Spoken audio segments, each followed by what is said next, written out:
What's going on, everyone? It's Craig, certified technician here at ApplianceVideo.com. And today we have brought to you this Whirlpool microwave. I'm going to show you how to go through the quick test mode that this unit has, as well as take a look at those fault codes. But before we get too far, make sure you hit the like and subscribe. And without further ado, let's jump right in.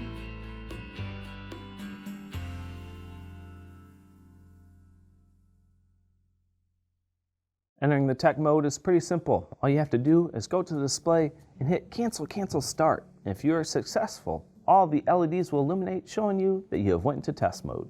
During this test mode, you're going to see two different types of functions here. You're going to see a UI test as well as component testing. Now they're broke down kind of differently.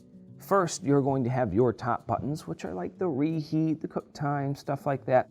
These are simply going to be UI tests. So each time you press on one of them, an indicator will go on the display showing you a number which correlates with the owner's manual or the tech manual. And then once we go down to the actual numbered buttons, each one of these is an individual component test. So let's go through a couple of the UI tests real quick and what buttons will say what on the screen. So let's say you press start. The display should show 01 and will make a beeping noise. We could hit light and it'll show 03.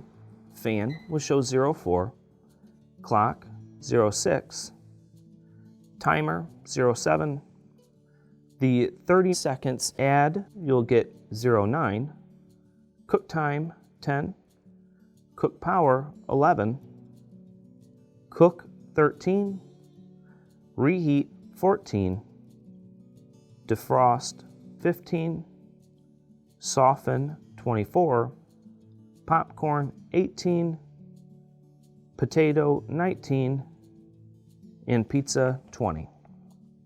Of course, every time you press one of these keys, make sure the number pops up on the screen and you hear a beep just telling you that that portion of the user interface is working correctly.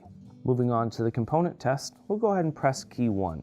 Your display should show 33, and this is going to be for a cavity light and turntable motor. During this test, you want to make sure that that motor is rotating. I like to put a glass on there sometimes just so I can see it turn, and make sure that your oven cavity light is turning on.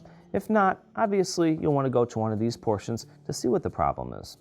Pressing button 2 will show 34 on the screen. This is going to be for your cooktop light. It's going to be on a high setting. This unit has a high, medium, low. Make sure that it is glowing real bright underneath. If it is not, you could have two different problems. There could be a problem with the bulb or the socket, or there could be a problem with the main control board not sending the proper power down. So let's go ahead and skip forward to number 3. When pressing number 3, it's going to show 35 on the screen. But listen, before you do this, you're going to want to put something inside the microwave because this is going to turn your magnetron, your heat settings on for about 10 seconds. Do not do this empty.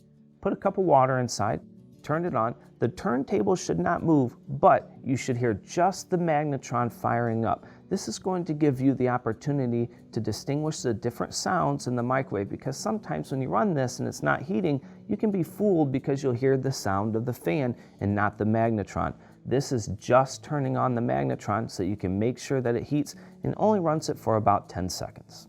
Pressing number 4 will give you your thermistor rating, and on the screen it should show anywhere from 100 to 999 and of course be followed with a beep noise. Numbers 5 and 6 are not actual component tests, they are just UI tests. So pressing 5 it should show 37, pressing 6 it should show 38 and have the beeps showing you that the UI is functioning properly. Number 7 will beep and show 39. This is going to be for your vent hood fan, and this is going to be for a low speed. When activating this test, listen for any type of noises. If you hear a grinding noise, obviously probably something inside your fan motor. Or make sure that you have good air circulation, whether it's coming from the top portion of the vent or the front because it's on recirculation. Just ensure that your vent motor is working properly on low speed. Pressing 8, it should show 40 on the screen. This is going to be a test for the night mode light for the cooktop. A very low dim light that's going to illuminate on the very bottom side. If it's not illuminating, the problem could be within your bulb and your socket, or again, it could be inside the main control, not sending the proper power. Pressing number 9, this is going to bring up 41 on the screen. And this is again a vent fan motor. And this is going to be a high speed on this one. turn it on, listen for the different pitches, make sure there's no noise coming from the fan motor, and make sure it's actually circulating that air. If it's not, you probably have an issue with the fan motor. And then this is going to end this portion of the test modes. Simply press the cancel key to show that that key is working properly, and it will exit the actual test mode. Now, you may be thinking, but Craig, where's the fault codes? Well, the test mode does not actually show any fault codes. These are illuminated in real time, and there are only 2 different fault codes that this unit can have. It can either have a keypad failure or it can have a microwave failure. So the keypad failure will pop up as an F2E1. And generally when this pops up, you want to check that ribbon on the actual keypad. And then if that looks okay, the problem's going to be probably within the actual keypad itself. But be aware, sometimes when you're dealing with electronics, you could be entering a problem where you have to replace both the keypad and the main control. And this brings me to the second error code, F1E4. This is going to be a microwave error code. And what I mean by that is microwave relay. That means that the relay that sends the power to the magnetron is having issues. If you're running into this error code, first reset the unit. If it's still throwing it, make sure you replace the main control board. Now we've exited this portion. When you're done messing with this unit, as always, I highly advise unplugging it just for a couple minutes to reset it. Now YouTube, if you do need this tech manual, you can obtain it by either going to the manufacturer's website or posting it into the repair help section on ApplianceVideo.com. Of course, if you enjoy my content, make sure you like and subscribe, and as always, I'll see you next time.